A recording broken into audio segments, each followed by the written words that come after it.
Morning, morning, morning. You're watching Market Wake Up, and we are excited this morning. It's just gone 8:30 a.m. British Standard Time. We're going to be jumping into a few different pieces of analysis and talk all the latest drama in the news to get you up to date, ready for your trading day. My name's Jordan. My name's Jordan. This is John. I pointed the wrong way. This is John. Let's get into Market Wake Up.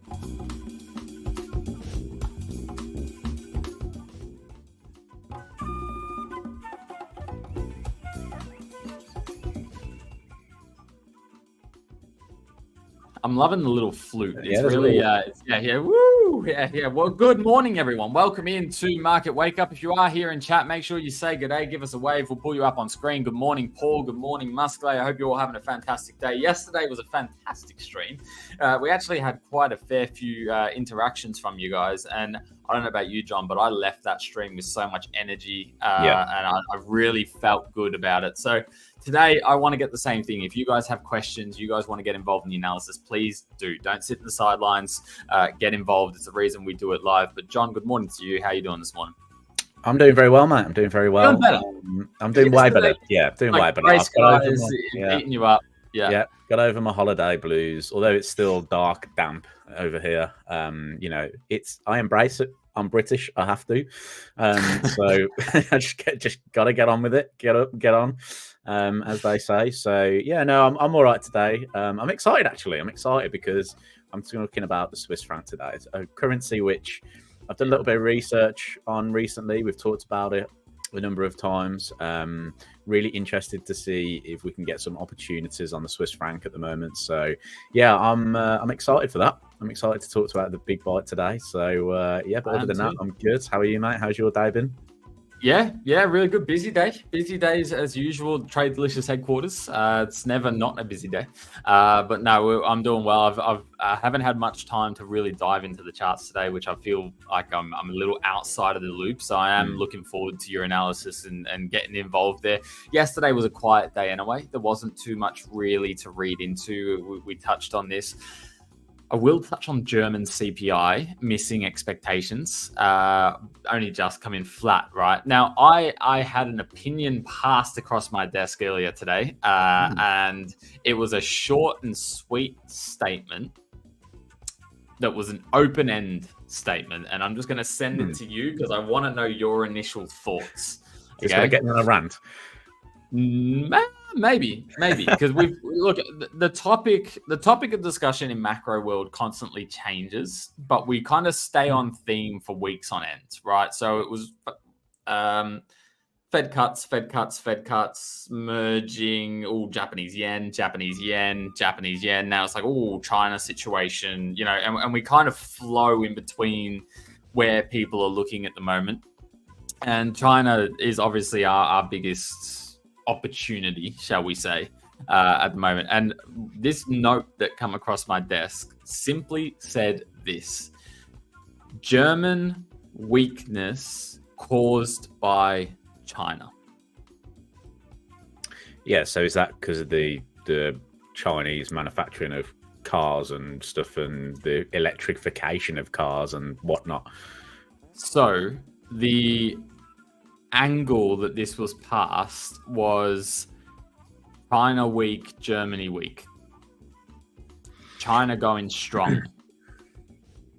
What happens to Germany, right? And that obviously leads into the euro. So really, this guy was poking the bear, saying, "Hey, I think there might be some euro strength in the near future if this stimulus package for China works." And I just found that very interesting. It was one of those thought-provoking comments that was just thrown across. Hey, what about this scenario? And bluntly, I never thought about that. I never thought that as a scenario. Yeah, like if this stimulus package, which has been aggressive, does work. It's a sentiment stimulus package. Okay, so there's two. There's sentiment and there's macro.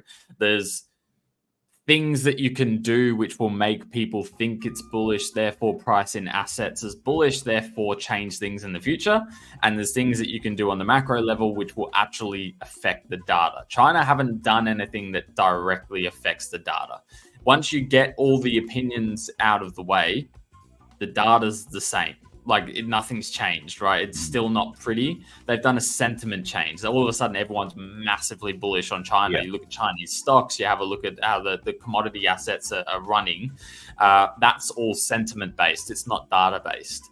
And the play here is it either too much of a sentiment base, and because nothing changes macroeconomically, like in order for this to work, prices need to change a lot for that sentiment base to affect the macro base.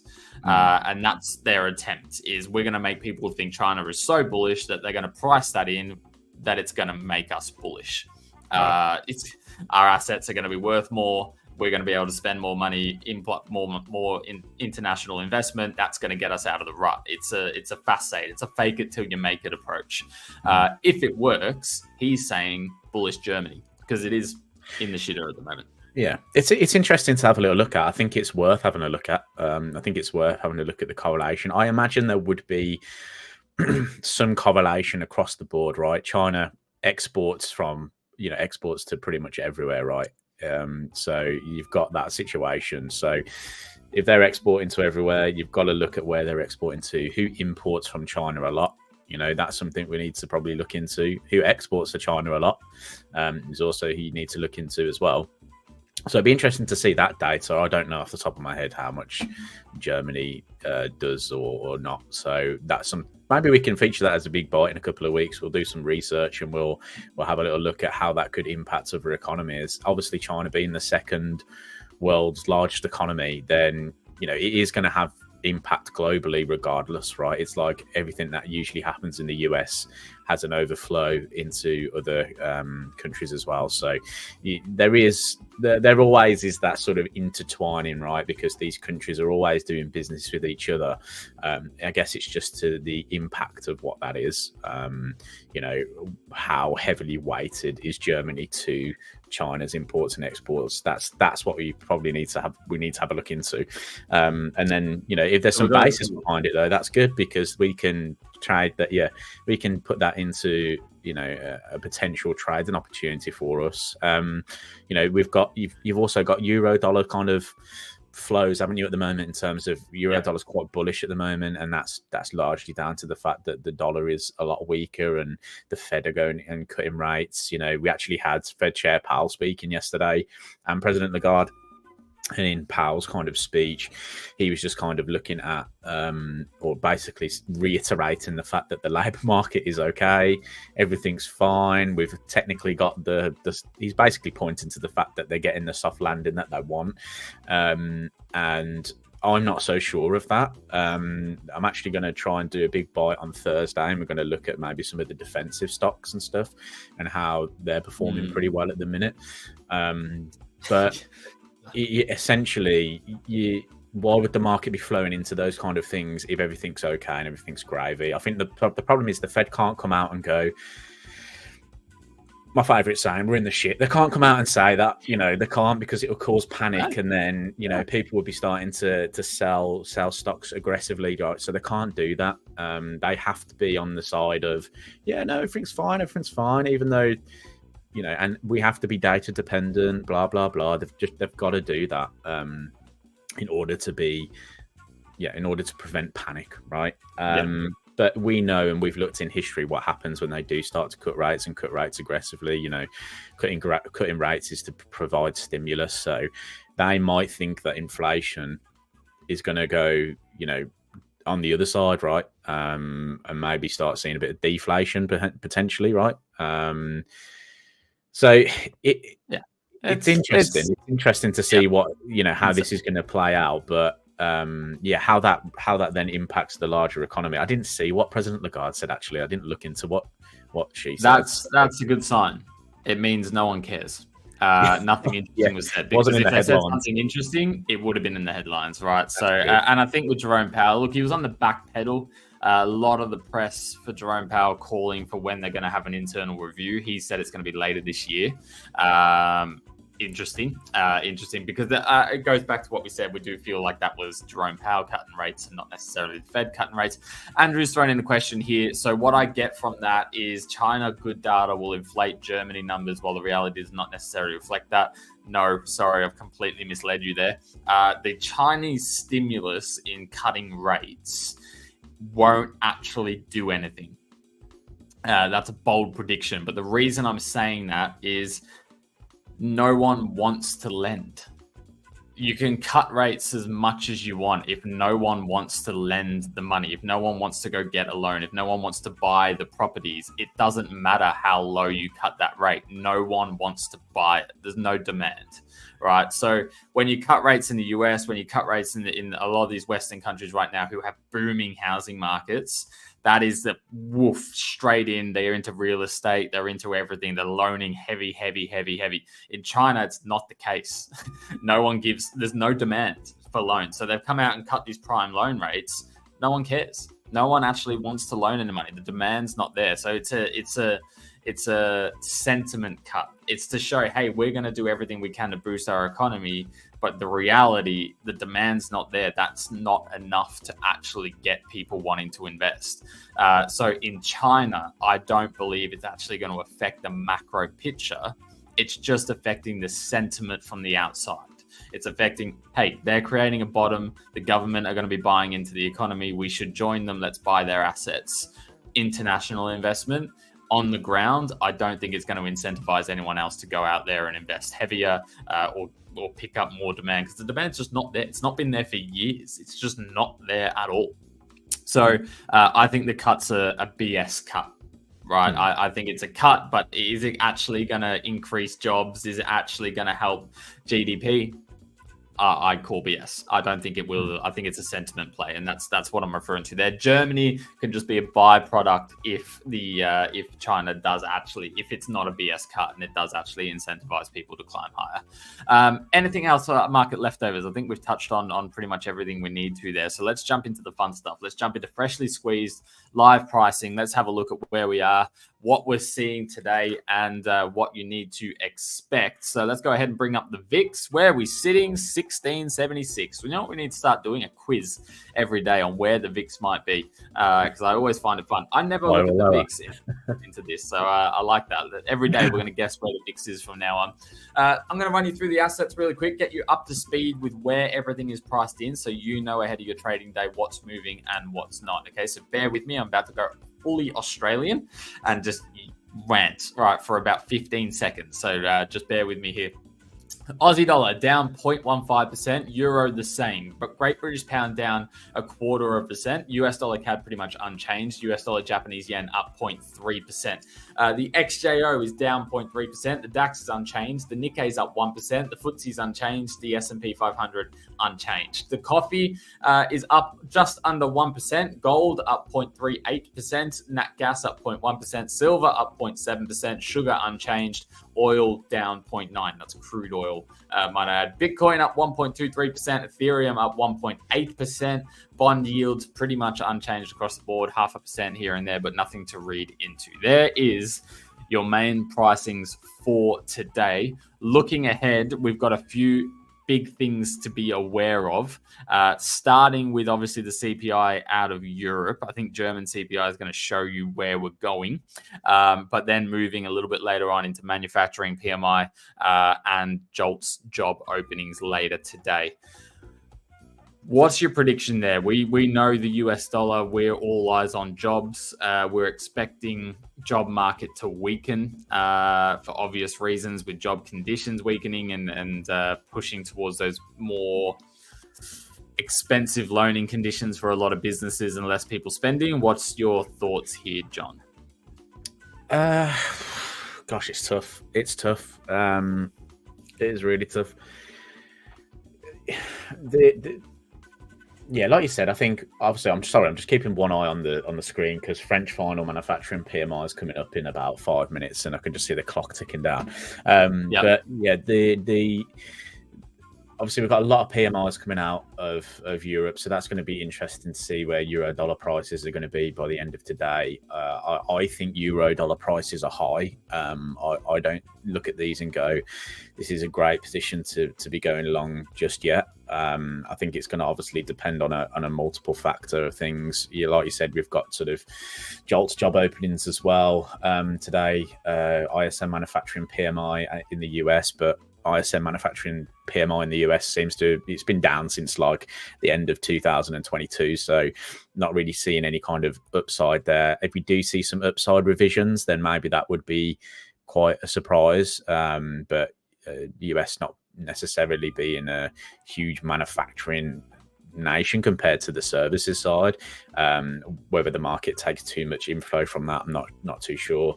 But yeah, the jobs opening in all focus is going to be on labour market data in the US. I feel the Fed are talking about jobs market's fine, blah blah blah. Again, we kind of spoke about this a couple of months ago, where the labour market is going to determine the pace of what's going on in the US. And I feel like any kind of shock revisions to anything now is going to be met with, okay, we've got another story again. Are we going to go 25 basis points in November, or are we going to go 50 basis points in November? That's where the story is for me at the moment. So, yeah, I'm not too focused on euro data per se. I will touch upon it in the big bite because I think it has a unique influence on what's going on with the Swiss franc at the moment, and just kind of global problems. But yeah, I think we've got to keep an eye on the job opening stuff. We've got to keep an eye on jobs data. It's NFP this week as well. So I think the market is mainly focused on job data. I'm focused on job data. I don't know about anybody else, but I feel like if we do see JOLTS job openings decline significantly, again, that's been on the decline. The trend of that has been on the decline for a while, since kind of interest rates peaked out. If they start falling dramatically, then that does say a lot about what's going on in terms of hiring in the US. We've had the narrative recently that it's all about the fact that there isn't necessarily hiring going on, but there's not necessarily layoffs going off in the US at the moment. And I think the big picture is when the layoffs start coming, that's when you need to kind of panic. I think Chairman Powell said yesterday with regards to the unemployment rate that they've done a really good job of bringing inflation down without spiking the unemployment rate aggressively. And arguably, yes, okay, it's had a gradual increase so far, right? We've talked about 5% kind of being that magic number of if unemployment goes above there, it's going to get a little bit tasty. So yeah, I think all my focus is on labour market data at the moment. We can talk about stuff like in the US, we've had GDP growth 3%, which is technically a good number, fantastic number. But, can they maintain good growth if there is no sort of influx of job creation? Usually I assume that would kind of go hand in hand, right? If there is good growth in the economy and good growth in the US, surely jobs openings would be a little bit better. They would need more in the workforce. If companies are growing, then they need more. Yeah, exactly. So yeah, it's not really, nothing's really in tune, is it? That's what the problem is at the moment. Nothing is in tune at all. And including the Fed. Yeah, including the Fed. So that's where it's, it's kind of hard to be an investor in the US dollar at the moment, isn't it? Let's be fair. It is. I'm doing my best to stay away from it, to be honest, because this goes back to when they did cut rates 50 basis points. There's just a lack of consistency in what was being said. Like, they weren't sure, and their answers were contradicting each other. It's like you can't send a clear message and that one message and stick by it. You can't be changing it up and say, we're doing this because these numbers are bad, and then in half an hour later say, yeah, we did this because we're seeing really good growth here. And it's like, you just said these numbers are bad. What what are we doing here? So yeah, I agree. It's really hard to be involved in the US dollar at the moment. And I do feel that way. Jolt's going to be an interesting one. Chat, I want to know your thoughts. Hit me with either positive or negative. POS, NEG. I thought you were like going NEG. Yeah, NEG. POS or NEG for Jolt's job tonight, US dollar. Let me know your thoughts. I want to know what chat's thinking. Let's see if we can get a verdict. In the meantime, I'm super excited this. From we started discussing it yesterday, I've actually been looking forward to this. John, let's get into the big bite. Let's get into the big bite. I hope I don't disappoint anybody with the big bite today, but you know, as trader / analyst, I like to put myself as analyst / trader first. Okay. Especially with my trading recently, because I haven't done a ton of it. You know, I agree. Definitely more on the analyst side. So I feel like at the moment I'm more of an analyst than a trader. And the reason being is because what was I going to say? I'm just throwing up. I love being an analyst. I don't know what you're talking about. For me, being a trader, you have to have the analyst and the trader, right? Especially in our world, because we're macro, right? So we don't necessarily weigh heavily too much on the technicals and technical chart all the time, right? Although I would say arguably the line between my fundamentals and technicals are quite close, you know, but essentially let's get on topic with the big bite. I want to talk about the Swiss franc. I want to talk about the Swiss franc. And as a trader, we want to see value, right? And this is the world of macro for me. I want to see where value could be found or lack of value, right? And there's been some interesting developments for the Swiss franc for me. And the interesting development is the fact that the Swiss franc's been getting strong. It's been getting really, really strong. If we look at it since sort of 2022, it's been one of the best performing currencies for the past couple of years. That as well with the likes of obviously the Japanese yen now, because obviously it had that huge intervention and whatnot, and the yen strengthened really significantly. But if you look at the Swiss franc, if you look at the Swiss franc index, or as you like to refer to as the sexy index, it has been bullish since sort of the end of 2022.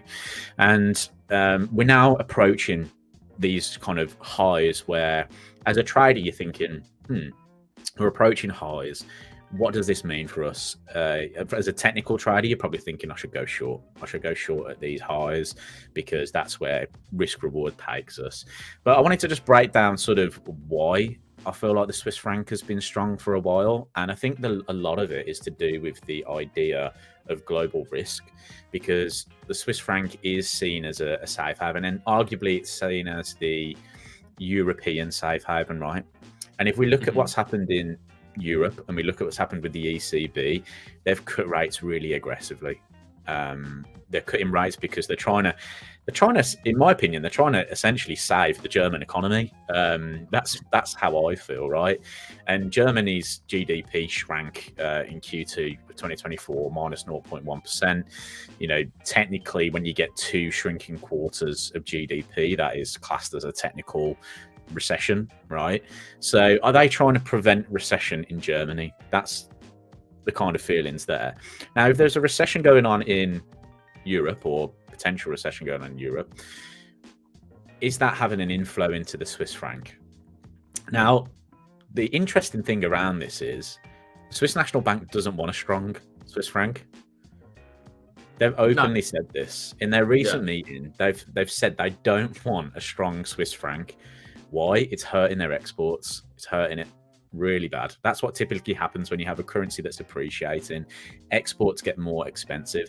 For the consumer, it's okay, because let's say you're buying in foreign products, it's cheaper to buy foreign products. It's cheaper if you go away on holiday, X, Y, and Z, because your currency is worth more than another currency, right? So you get more for your money as a consumer. But for exports, and Swiss do a lot of exporting in sort of pharmaceuticals. They do a lot of exports in pharmaceuticals. They do a lot of exports in gold, actually, which was quite interesting from my point of view to see. And obviously, luxury goods as well is something that is very heavy in Switzerland as well.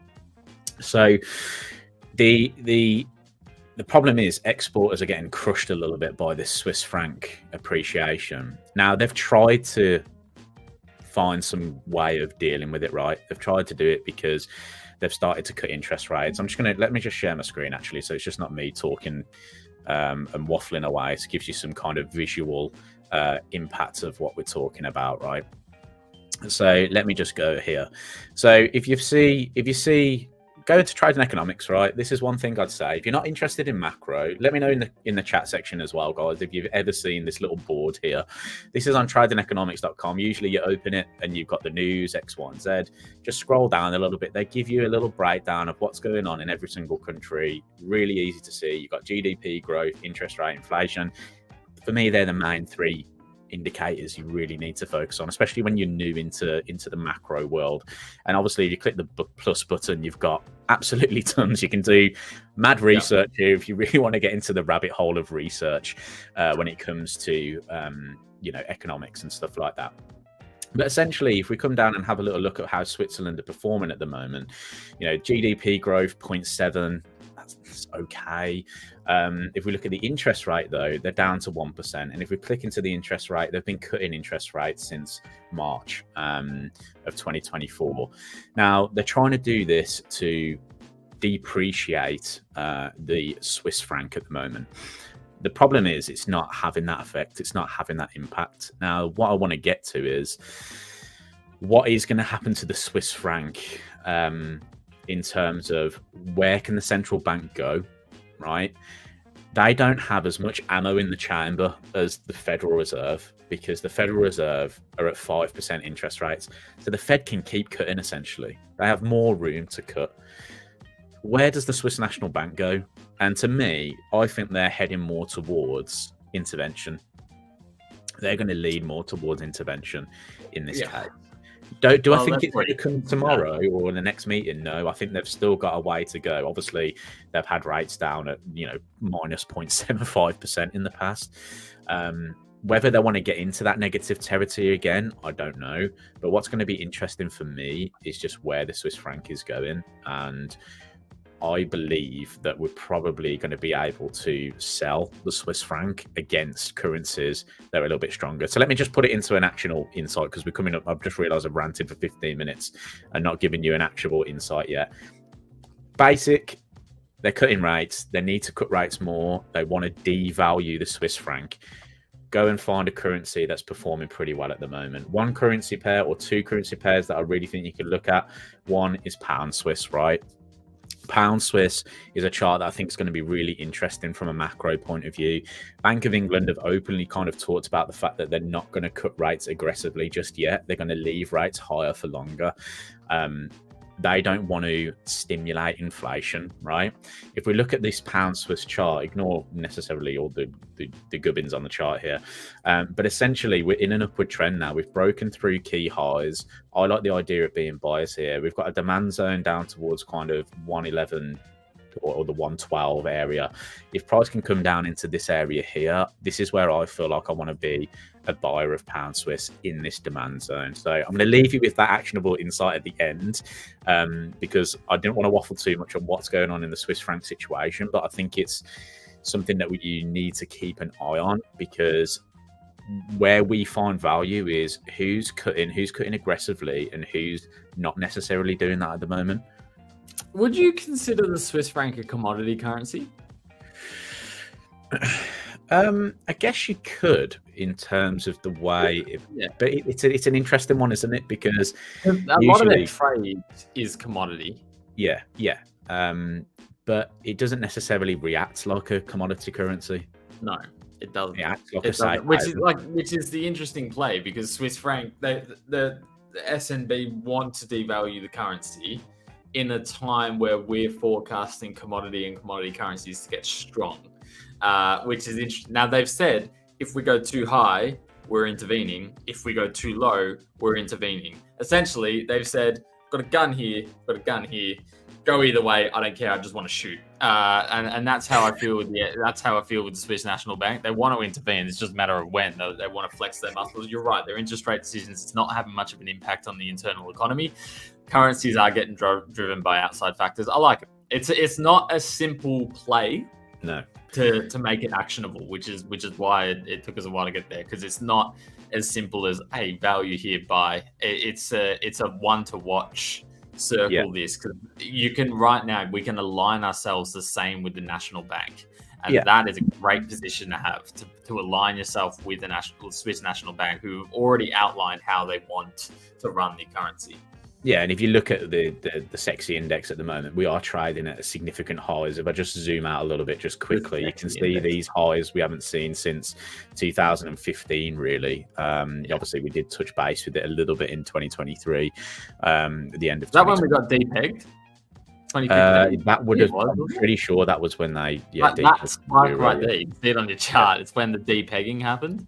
Yeah, we were down at the 98s and spiked all the way into 119s within a.